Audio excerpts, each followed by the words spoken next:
Şu musafir qarindoshlarni deb Kanadada bazı Uyg'ur qarindoshlarimiz 4000 kilometr yo'l minib keldimiş parlamentda shuni qo'llayman deb.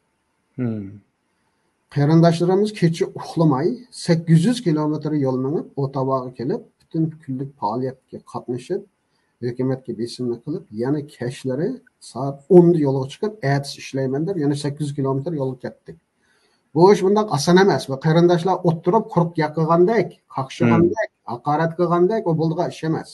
Kanada Uyg'urning kichik bolasi emas. Bu davlatning o'zgalar ishi bor. Shundoq bo'lsa-mi?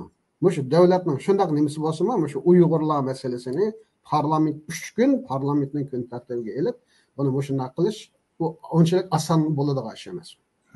Shu qarindoshlarning ejri bor bu yerda.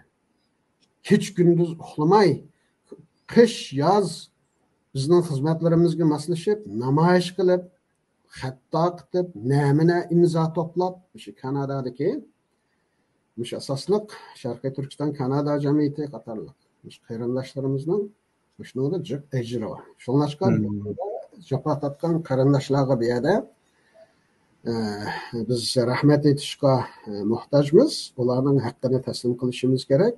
Quruq gap qilib qilgan bilan bo'lmaydi bu ish. Mengish kerak, fidokorlik qilish kerak, qurbon berish kerak. Endi